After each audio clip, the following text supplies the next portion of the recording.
SIM box বিক্রি করতে এসে গ্রেপ্তার এক নেপালের নাগরিক, সেই সাথে সুকনা আর্মি ইন্টেলিজেন্স ব্যুরো উদ্ধার করলো সিমবক্স সহ একাধিক নথি। এছাড়াও তার কাছ থেকে মিলেছে একাধিক সিম কার্ড, মোবাইল। ধৃতের নাম অশোক পাঠক। নেপালের বাসিন্দা অশোক সিমবক্স বিক্রি করতে ভারতে এসেছিল। এমন খবর গোপন সূত্রে পেয়ে শুক্রবার ভারত নেপাল সীমান্তে অভিযান চালায় সুকনা আর্মি ইন্টেলিজেন্স ব্যুরো। ফলে সেই অভিযানে বমাল গ্রেপ্তার হয় নেপালের নাগরিক অশোক পাঠক। সে একটি গাড়িও এনেছিল। সেই গাড়ি থেকে বিভিন্ন কোম্পানির 9টি সিম কার্ড, একটি সিমবক্স, একটি মোবাইল ফোন, ভারতীয় আধার কার্ড, নেপালের নাগরিকের পরিচয়পত্র সহ বেশ কিছু নথি উদ্ধার করা হয়েছে। এদিকে সিমবক্সের মাধ্যমে সাইবার অপরাধের পাশাপাশি অপরাধমূলক ও নাশকতামূলক কার্যকলাপও করা হয়ে থাকে। সিমবক্স থেকে কল করলে আর সেই ফোন কল ট্র্যাক করা বা তার লোকেশন জানা যায় না। কিছুদিন আগেও ফুলবাড়ি এলাকায় একটি মোবাইলের দোকানে সিমবক্স চক্রের হদিশ মিলেছিল। আবার শিলিগুড়ি প্রধাননগর থানার অন্তর্গত এলাকাতেও সিমবক্স চক্রের পর্দা ফাঁস করেছিল এসটিএফ। এদিকে ধৃত নেপালের বাসিন্দা অশোক পাঠককে খড়িবাড়ি থানার পুলিশের হাতে তুলে দেওয়া হয়েছে। এরপর শনিবার তাকে শিলিগুড়ি মহকুমা আদালতে তোলা হয়। তবে এই ঘটনায় আর কারা জড়িত আছে তার তদন্তে নেমেছে আর্মি ইন্টেলিজেন্স ব্যুরো। আসলে সারা দেশে গোয়েন্দা ও পুলিশের মাথা ব্যথার কারণ হয়ে দাঁড়িয়েছে এই সিমবক্স। তাহলে এই সিমবক্স জিনিসটি কি, কেন তা সাইবার জালিয়াতির প্রধান যন্ত্র হয়ে উঠেছে? এটা এমন একটা যন্ত্র যার সাহায্যে আন্তর্জাতিক যেসব কল তাকে লোকাল কল হিসেবে দেখানো যায়। আর সেই কারণে এর ব্যবহার এত গুরুত্বপূর্ণ হয়ে উঠেছে বিশেষত অপরাধীদের কাছে। সহজ ভাষায় বলতে গেলে সিমবক্স এক ধরনের সিম ব্যাংক। এর মধ্যে 100টিরও বেশি সিম কার্ড ঢোকানোর সুবিধা রয়েছে। বিশেষ প্রযুক্তি ব্যবহার করে বিদেশ থেকে আসা কলকে লোকাল নম্বরে ডাইভার্ট করে দেওয়া যায় এই সিমবক্সের সাহায্যে। এর ফলে আন্তর্জাতিক অপরাধকে লুকিয়ে রাখা যায়। আবার এখানেই শেষ নয়, টাওয়ার লোকেশনও চিহ্নিত করা অত্যন্ত কঠিন হয়ে যায়। তাছাড়া তুলনামূলকভাবে কলের খরচও কম হয়। এই বক্সে এমন বিশেষ পদ্ধতি ব্যবহার করা যায় যার সাহায্যে এই সিমের লোকেশন চিহ্নিত করা কিংবা সেটিকে ব্লক করাও সম্ভব হয় না।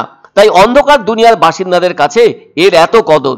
উগ্রপন্থীরাও তাদের কার্যকলাপে ষড়যন্ত্র করার সময় সিমবক্সের সাহায্য নেয়। এছাড়াও আর্থিক প্রতারণার কাজেও লাগানো হচ্ছে সিমবক্সকে। সিমবক্স হলো একটি ডিভাইস যা ভিওআইপি অর্থাৎ ভয়েস ওভার ইন্টারনেট প্রোটোকল ইনস্টলেশনের মাধ্যমে কল রুট করে। এটি অপারেটরকে অফিসিয়াল গেটওয়ে বাইপাস করতে এবং আন্তর্জাতিক কলকে এড়াতে অনুমতি দেয়। আবার এটি আন্তর্জাতিক কলগুলিকে স্থানীয় হিসেবে ছদ্মবেশ ধারণ করেই কাজ করে থাকে। আজ থেকে 1.5 বছর আগে সিমবক্স র্যাকেটের চক্রকে ধরেছিল রাজ্য পুলিশের স্পেশাল টাস্ক ফোর্স। তাও আবার দক্ষিণবঙ্গের 10টি জায়গায় তল্লাশি চালিয়ে এক বাংলাদেশি সহ 8 জনকে গ্রেপ্তার যেমন করেছিল, তেমনি এর পাশাপাশি 33টি সিমবক্স মেশিন, ইন্টারনেট রাউটার সহ হাজার হাজার সিম কার্ড উদ্ধার করা হয়েছিল। ওনার কাছ থেকে একটা সিমবক্স, একটা কালার আছে রাউটার, কিছু polythene bag containing 12 number of coloured antenna এবং 8টা সিম কার্ড, এই কেবলের বিভিন্ন তার এবং বিভিন্ন ড্রাইভিং লাইসেন্স, আধার কার্ড, নেপাল ব্যাংকের অ্যাকাউন্ট এইসব পাওয়া গেছে এবং তাকে সন্দেহজনকভাবে তাকে গ্রেপ্তার করা হয়। আনন্দ সংবাদ, আনন্দ সংবাদ। 30 বছরের নির্ভরযোগ্য প্রতিষ্ঠান ইন্দ্রমণি রাইস মিল। আমাদের কয়েকটি জনপ্রিয় ব্র্যান্ড হলো তাজ, বরলি, খুশি ইত্যাদি।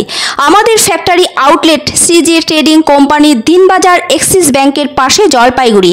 এখানে সুলভ মূল্যে গুণগত মানের সব ধরনের চাল পাওয়া যায়। Phone number 9547029475। পছন্দসই সেরা খাবার খেতে হলে সোজা চলে আসুন রুচিসম্মত আধুনিক মানের রেস্টুরেন্ট রাজদরবারে। কেননা এখানেই আপনারা পাবেন ভোজনের রাজকীয় অনুভূতি। শুধু পুজোর সময়ই নয়, সারা বছরই রকমারি খাবার সরবরাহ করাই এই রেস্টুরেন্টের আভিজাত্য। আমাদের ঠিকানা রাজদরবার, রাহুতবাড়ি, বাবুপাড়া, জলপাইগুড়ি। ধামাকা ধামাকা ধামাকা! সানরাইজ মার্বেলের নতুন শোরুম শীঘ্রই আসতে চলেছে জলপাইগুড়ি গৌরীয় মঠের পাশে নতুন করলা সেতুর কাছে। এখানে পাবেন আধুনিক টাইলসের রকমারি সম্ভার। এক অন্য অনুভূতির স্পর্শ পাওয়া যায় রয়কো ব্র্যান্ডের গেঞ্জি ও জাঙ্গিয়ায়। তাই ছোট বড় সবার পছন্দ রয়কো গেঞ্জি ও জাঙ্গিয়া। প্রস্তুতকারক জয়মনি হোশিয়ারি, কলকাতা।